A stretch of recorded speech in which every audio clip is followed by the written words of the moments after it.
안녕하십니까, 최용결입니다. 일단 공식적으로 이번 이제 겨울까지는 마무리가 됐습니다. 공식적으로 마무리가 됐다는 거는 이제 다양한 제품들 생산을 다 했는데 이제 아직까지 안 들어온 것도 있기는 있죠. 그렇지만 어쨌든 더 이상 FW 기획이 더 있지는 않습니다. 이제는 뭐 내년 1월, 2월까지 좀 신상품들 준비랑 새로운 브랜드 준비들 뭐 이런 것저런 걸로 바쁠 예정인데, 공식적으로 FW가 끝났다고 해서 저희 일이 쉬는 건 아니죠. 일단 보시면 아시겠지만 매년 저희가 연말이 되면은 이런저런 할인 행사들을 합니다.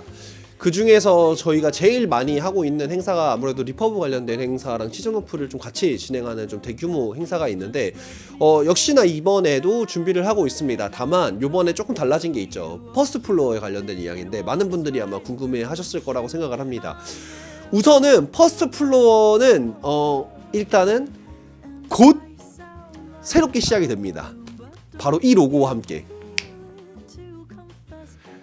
새로운 로고가 나왔어요. 조금 기존 퍼스트 플로어가 가지고 있었던 약간 뭐랄까 좀 동글동글한 느낌에서는 조금 더 벗어나서 좀 더 담백하고 심플했으면 좋겠다라는 의견으로 좀 디벨롭을 해봤고요. 사실 되게 뭐 이렇다 할 만큼 뭐 특별하다라는 느낌은 없습니다. 오히려 저는 제품으로 보여드리고 싶었고, 퍼스트 플로어가 원래 가지고 있었던 그 제품력을 기반으로 정말 좋은 옷을 담백하게 풀어내는데 좀 집중하고 싶어서 좀 너무 화려한 로고를 좀 피하고 조금 더 깔끔하고 심플한 느낌으로 그냥 뭐 로고에서 주는 힘보다는 제품에서 주는 힘을 조금 더 강조하고 싶었다라고 보시면 될 것 같고요.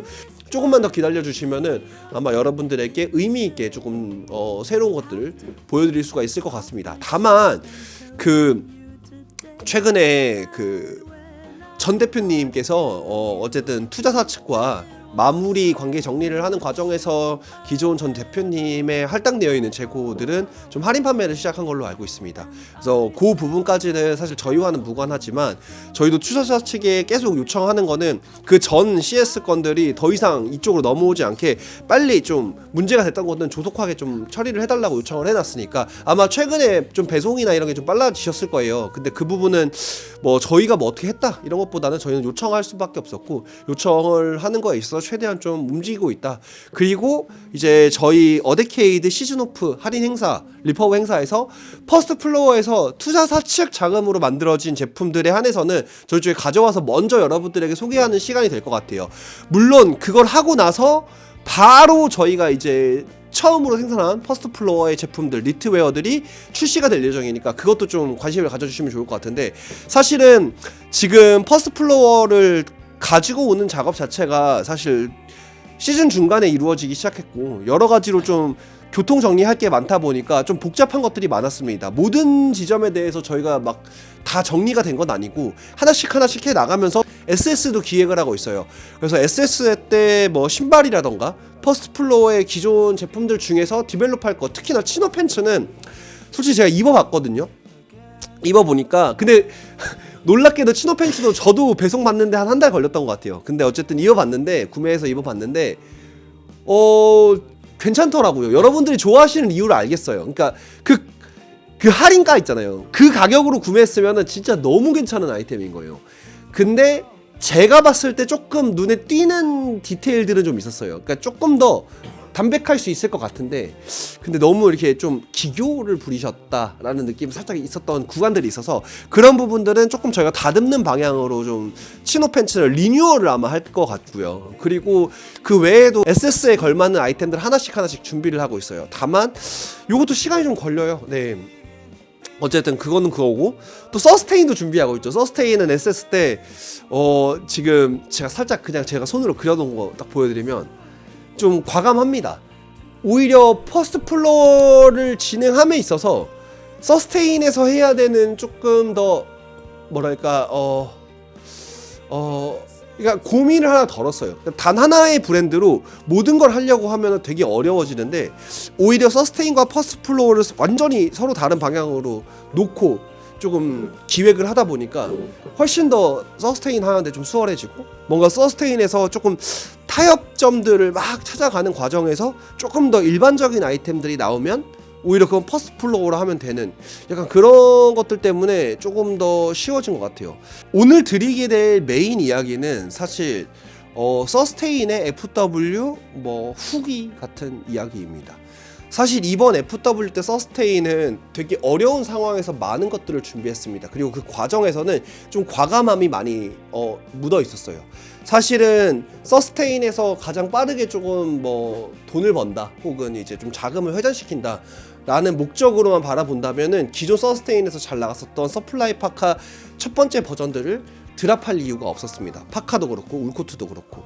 다만 그 두 제품은 물론 제가 돈을 내고 저희 회사에서 지불해서 그 명현 디렉터가 했었던 작업물이지만, 그리고 저 역시도 거기에 디자인적 참여를 했기 때문에 제 거라고 해도 무방하지만 뭔가 디렉터가 확실히 바뀌었고, 그리고 제법 오랜 시간 동안 서스테인을 신상품 없이 그냥 쭉 끌고 왔는데 새롭게 나오는 제품들이 그 전 냄새가 너무 많이 안 났으면 좋겠다라는 생각을 했고, 그리고 최무결이라는 사람이 진행하는 서스테인이 앞으로 어떤 걸 보여줄 것이다라는 걸 또 명확하게 보여줘야 되는 시즌이라고 생각을 했어요. 그래서 사실은 디자인적 헤리티지를 어느 정도 계승을 했지만 사실은 이것밖에 계승을 안 한 것 같아요.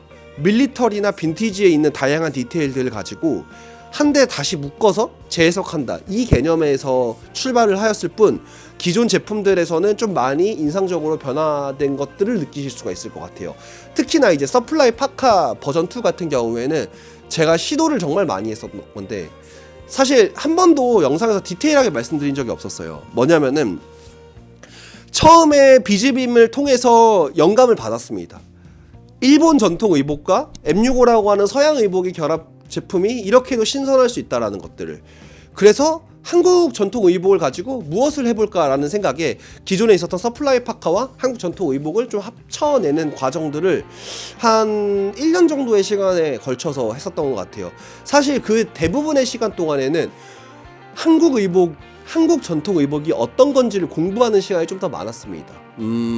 일단은 그 과정에서 좀 여러 가지 논문들이나 서적들을 좀 찾아보게 되었는데, 여기서 제가 저보다 한복을 더 잘 아시고 그쪽에 권위가 있으신 분들이 분명히 존재하기 때문에 제가 너무 잘 알아요 이렇게까지 말을 못하겠습니다만, 그래도 제가 요거를 하기 위해서 수집했던 자료로 그걸 바탕으로 한복과 일본 전통 의복의 차이점을 말씀드리자면, 한복은 기본적으로 고름이라고 하는 형태를 가지고 그 여밈을 잠그는 형태의 옷을 가지고 있고, 전체적으로 허리에 띠를 둘러서 옷을 여미지 않습니다. 다만 일본의 전통 의복들은 대부분 허리 혹은 허리띠를 이용해서 옷을 여미고, 이 과정에서 일본 전통 의복들은 지면에서 수직으로 올라오는 조금 더 절제되어 있는 실루엣을 허리에서 잡게 됩니다.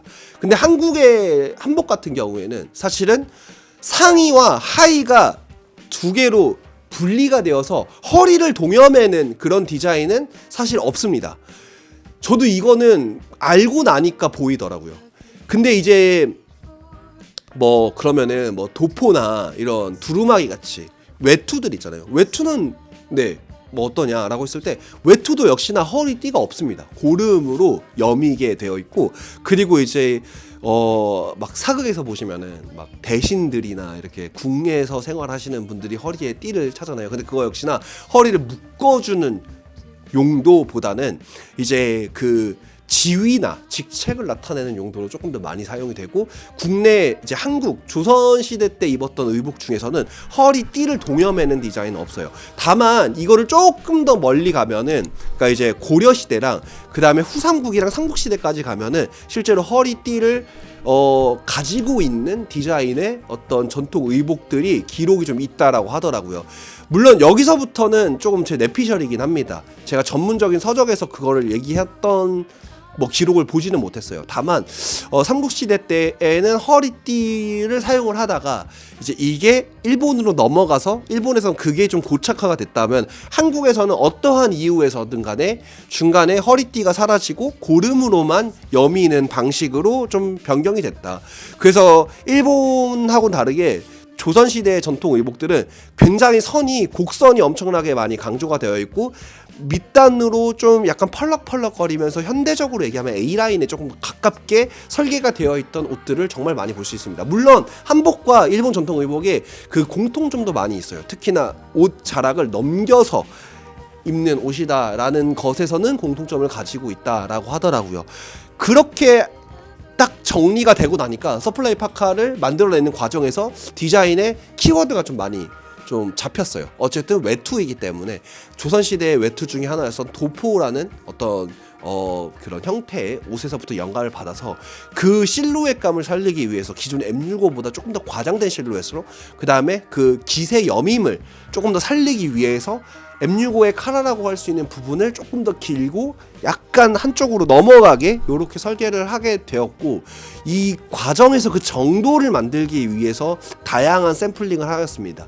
그래서 사실은 울코트로 넘어갈 때는 조금 편리했었던 것 같아요. 울코트로 넘어가는 그 시점에서는 이미 수차례 이제 샘플링을 봤었던 파카의 원래 샘플 그 그레이드 패턴들이 다 있기 때문에 거기 안에서 이제 요청 사항들과 이런 것들을 조금 더 다듬어 가지고 만들어진 게 울코트의 샘플이라고 보시면 될 것 같고, 지금 현재 생산을 하고 있죠. 근데 울코트까지 하고 나니까 요 카라 라인이 미묘하게 되게 재밌는 거예요. 되게 오리엔탈스러운 동양적인 느낌을 가지고 있으면서도 또 이것을 한국의 것이다라고 할 수도 있을 정도의 어떠한 디테일들을 함께 가지고 있는데, 또 서양 의복하고의 그 역할들을 좀 만들어낼 수가 있겠더라고요. 특히나 이제 요번 코트 V2에서 만들었었던 여밈처럼 보이지만 이걸 뒤집어서 약간 라펠처럼도 만들 수 있는 그런 것들, 이제 그런 것들을 조금 더 디벨롭 시켜서 SS 디자인에 조금 적용을 해보려고 하고 있고, 어쨌든 그렇게 해가지고 서플라이 파카 시리즈와 서플라이 울코트 시리즈가 최종적으로 완성이 되었습니다. 그리고 나서 이제 라이너 자켓이죠. 라이너 자켓은 제가 솔직하게 말씀드리면은 요번에 나왔었던 라이너 자켓까지가 지금 현재 스펙으로 만들어진 마지막 라이너 자켓이 될 거예요. 이 라이너 자켓 같은 경우에는 솔직히 우여곡절이 정말 많았거든요. 개발 기간만 해도 2-3년은 소요된 것 같아요. 근데 그 시간 대부분은 사실 그 솜을 어떻게 가두느냐, 어떤 솜을 쓰느냐에 있었고, 신슐레이트 솜 3.5온스를 쓰면서 그리고 예전에는 있었으나 지금은 없어진 완전히 양산형 신슐 말고 조금 더 그레이드가 있는 신슐에서는 솜 뭉침이나 쏠림 현상이 거의 없어서 바느질이 필요 없다라는 어떤 기술적 발전과 여러 가지 것들에 좀 힘입어서 결국엔 퀼팅을 하지 않고 깔깔이스럽지 않은 그런 라이너 자켓을 완성할 수 있게 되었습니다. 특히나 이제 원단 같은 경우에는 한쪽 면은 굉장히 좀 MA1이라고도 아니다. MA1보다는 조금 더 이제 약간 패딩 같은 느낌의 나일론 원단들과, 그 다음에 안쪽으로는 지금은 제가 입고 있는 안쪽이겠지만 정확하게는 이제 겉면에 그 파카와 같은 이제 원단을 사용했고, 그 다음에 이제 파이핑 들어가 있는 이 부분을 좀 두꺼운 10수 정도 되는 투엘 원단으로 좀 조직감을 눈에 띄게 좀 작업을 하였는데, 이 모든 작업들이 생각보다 생산하는 데 있어서 불편한 게 많더라고요. 첫 번째로는 솜 때문에 좀 부풀어 올라와 있는 원단 위에 생각보다 두꺼운 원단들을 격혀이 겹쳐가지고 계속 바느질을 해야 되는 그게 조금 많이 불편하고, 그리고 단추를 다는 것도 쉽지가 않았었어요. 그래가지고 결국에는 아마 내년에는 서플라이 파카에 결착되는 라이너 자켓이 조금 스펙 변경이 될 것 같아요. 지금 논의를 하고 있는 거는 솜을 좀 줄여서 두께감을 줄인다랑 원단을 전체적으로 체인지를 한다, 교체를 해서 좀 약간 빳빳한 느낌의 원단보다 조금 더 안감 느낌이 나는 원단 중에서도 겉감으로 쓸 수 있을 만한 것들을 좀 찾는다 등등의 방식으로 여러 가지로 좀 접근을 하고 있는데, 근데 아직 결정난 건 없습니다. 다만 확실한 거는 지금 현재 스펙에 완전 고스펙으로 되어 있는 라이너 자켓은 요번이 마지막일 것 같아요. 이게 양산으로 들어가기에는 불편한 게 너무 많은 작업이다 보니까 최소한 디자인적인 아이덴티티는 가져가되 원단적인 거나 이런 것들에서는 조금 더 타협을 볼 지점들이 있는 것 같아요. 물론 이게 타협을 봐서 더 안 좋아진다라기보다는 조금 더 이런 디자인을 잘 구현할 수 있는 원단으로서의 변경이 될 것 같고, 지금은 그냥 말 그대로 처음 하는 거다 보니까 이것저것 좋은 거 아낌없이 넣다 보니까 과유불급이 되어버렸다. 그래서 생산하는 데서 현실적으로 생산이 어려워진 상황까지 와버렸다. 그래서 사실 요번에 라이너 자켓은 배송에도 조금 이슈가 많았었어요. 배송 일정들이 딱딱 안 맞아졌던 게 생각보다 작업이 번거로운 데에 비해서 네, 생산해야 되는 수량이 많았다. 뭐 요 정도의 느낌인 것 같아요. 그리고 나서 이거 한번 보여드려야 되는데,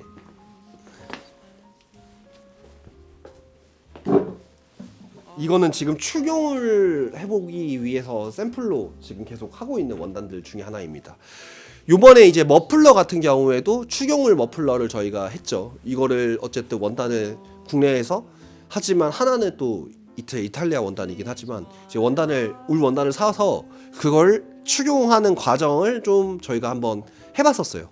결국에는 이제 제가 원래는 레시피도 다 공개를 해드리려고 했었는데 이게 생각보다 어려웠던 작업인 만큼 저희가 앞으로 조금 더 발전시키기 위해서 레시피를 공개하기는 어렵습니다만, 단순하게 뭐 처음에는 대부분 울을 냈죠. 뭐 이런 식으로 반응을 하셨지만 좀 꾸준하게 두드리다 보니까, 그리고 제 세탁기도 계속 사용하다 보니까 어떠한 지점을 만나게 됐고, 그 지점에서 요거를 요렇게 하면 되겠다라는 생각이 좀 들어서 진행을 했었는데 생각보다 많은 분들이 좀 사랑을 해주셨어요. 특히나 이제 머플러 같은 경우에는 선물용으로도 너무 좋다 보니까 선물 패키징까지 다 준비를 해가지고 여러분들에게 세일즈를 하고 있는데, 근데 요게 잘 되니까 욕심이 나더라고요. 옷으로 만들고 싶다. 축용을 옷으로 만들어 보고 싶다. 그래서 지금부터 테스트를 하고 있어요. 왜냐하면은 머플러 할 때 그 원단의 그 수축률은 25% 정도가 됩니다. 일반적으로 한 사이즈가 커지면 약 3% 정도가 커지거든요. 근데 25%라고 하면은 그냥 단순 계산으로만 쳐도 미디움 사이즈를 만들기 위해서 거의 8배 큰 옷을 8배가 아니죠. 8사이즈 큰 옷을 만들었다가 줄여야지 그렇게 되는 거예요. 그러니까 사실 원단 효율이 안 나옵니다. 그래서 조금 더 안정화되어 있는 어떤 그런 데이터를 가지고 움직여야지 옷으로까지 만들 수 있을 것 같아서 이제 1년 정도 남았죠. 내년 FW까지. 네, 1년도 아니겠다. 어차피 한 반년 이상 남았는데 그 기간 동안에 조금 한번 다듬어서 내년 FW 때는 축용울로 무언가를 좀 옷을 만들어 보면 좋겠다. 이런 생각을 하고 있어요. 어쨌든 이런 시도들이 좀 있었던 FW였고, 사실 좀 아쉬운 게 두 개가 있습니다. 하나는 니트가 지금 좀 너무 늦게 기획이 마무리가 돼서 못 나왔던 니트가 하나 있죠. 제가 종종 이제 영상에서는 입고 나왔었는데 스타디움 자켓이나 다른 자켓이 아니라 스카잔이라고 보통 표현하는 그 이런 자켓에서 영감을 받아서 요거를 좀 니트로 만들면 되게 재밌겠다. 왜냐면 니트로 뭐 베이스볼 점퍼라던가 뭐 등등등 여러 가지가 나왔었잖아요. 스카잔을 니트로 만드셨던 분들은 많이 없으신 것 같아서 조금 다듬어 보려고 했었는데 생각보다 샘플이 좀 늦게 나왔고, 요거는 좀 잘 보관했다가 아마 내년에 출시가 되지 않을까 싶어요. 그리고 이제 커트 코베인 오마주를 했었던 니트도 사실 판매가 너무 좋았었죠. 너무 감사하게도. 그 친구 같은 경우에는 사실 다음번에 또 할지는 잘 모르겠습니다. 왜냐하면은 좀 과감한 스타일로 시도를 했었던 거였고, 그 제품 같은 경우에는 어쩌면은 저희가 앞으로 니트를 좀 다양하게 하는 데 있어서 좀 이 정도의 어떤 품질을 만들 수 있다라는 걸 여러분들에게 보여드리는 하나의 피스였었지, 뭔가 이게 진짜 막 너무 잘 팔릴 것 같아서 준비했었던 제품은 아니었고, 하나씩 다듬어 가는 과정에서 요 니트를 한번 보여줬으면 좋겠다라는 마음으로 진짜 제가 입고 싶어서 만들었었던 게 좀 큰 것 같아요. 그래서 요 친구는 요번 FW를 기점으로 더 이상 아마 한동안은 더 만지지는 않을 것 같습니다만, 요 친구 말고 FW 때 그것도 했었구나. 그 스트링 코튼 스트링 팬츠 같은 경우에도 요거는 저희 SS 때 지금 디벨롭하고 있어요. 왜냐하면 그 친구 같은 경우에는 실루엣이 진짜 예쁘거든요. 예뻐서 구매하셨던 분들은 다들 만족하셨는데, 생각보다 저희가 홍보나 또 제품이 좀 늦었어가지고 생각보다 많이 알려지지 못했던 것 같아요. 요거는 조금 더 잘 디벨롭 해볼게요. 왜냐하면 얘는 전체적인 외형은 파자마 팬츠처럼 되게 이지한 팬츠이지만 사실 그 스타일을 만들기 위해서 참고했었던 건 완벽하게 치노 팬츠에서부터 참고를 하였습니다. 치노 팬츠의 어떤 그런 디자인들과 그 느낌이 날 수 있게 이지 팬츠를 만들었고, 그래서 바느질 방식들도 조금 더 치노 팬츠에 가깝게 만들었어요. 사실은 이지 팬츠처럼 만들면 좀 쉽고 편하기는 해요. 다만 내구성이나 이런 게 좀 좋기가 어려워요, 바느질 방식 자체가. 그래서 이제 이 팬츠를 만드는 데 있어서는 그냥 이지 팬츠인데 되게 치노 팬츠 같아 보였으면 좋겠다라는 마음에, 사실은 뭐 한 그냥 쉽게 생각하시면 좀 레귤러한 치노 팬츠 36 사이즈의 느낌으로 만들어서 3번 사이즈를 만들었고, 그렇게 해서 조금 디벨롭을 해봤는데, 요거는 내년 SS 때도 좀 더 발전시켜가지고 원단을 좀 교체를 해서 꾸준히 한번 소개를 하게 될 것 같아요. 그 외에는 사실 딱히 기억나는 게 없는데, 막상 돌아보니까 어렵다 했는데 서스테인으로 되게 다양한 제품들을 소개를 하게 됐더라고요. 그래서 이번 SS 같은 경우에는 이번 FW와 마찬가지로 조금씩 하나씩 드랍하는 느낌으로 가겠지만, 그치만 좀 더 실험적이고 다양한 제품들을 아마 하게 되지 않을까 싶어요. 그래서 어데케이드의 바잉 리스트는 사실 내년 1월이나 돼야지 조금 더 업데이트가 될 것 같으니까, 어데케이드의 바잉 리스트는 바잉 리스트대로 조금 한번 보셔도 좋으실 것 같고, 서스테인은 서스테인대로, 그리고 퍼스트 플로어는 사실 아직까지 많은 걸 공개하기는 어렵지만 바로 다음 주만 돼도 저희가 니트를 새롭게 소개할 거라는 거, 정확하게는 이제 리오더가 되는 개념이 좀 더 가깝겠지만, 그 여러분들이 생각하시는 그 가격에 대한 우려는 안 하셔도 됩니다. 네, 가격 정책을 저희가 진짜 아슬아슬하게 잡아서 퍼스트 플로어로는 정말 편안하게 착용하실 수 있는, 그러니까 입는데 어려움이 없이 편안하게 착용할 수 있는, 그냥 정말 일상에서 제가 필요한 옷으로 만들어내고 있으니까, 그 과정에서 나오는 다양한 제품들 여러분들 일상에서도 아마 저희가 소개하는 스타일들을 좋아하시는 분들도 기본적으로 기본기가 되는 아이템들이 필요하다고 생각하는데, 그것들을 퍼스트 플로어가 하지 않을까 싶어요. 그래서 요렇게 해서 올해 좀 한번 돌아봤을 때, 물론 아직 올해 영상 더 찍을 겁니다만, 그래서 오늘 영상은 일단은 여기까지 하고 다양한 걸 준비하고 있으니까 잠깐만 기다려 주시면 감사드리겠습니다. 감사합니다.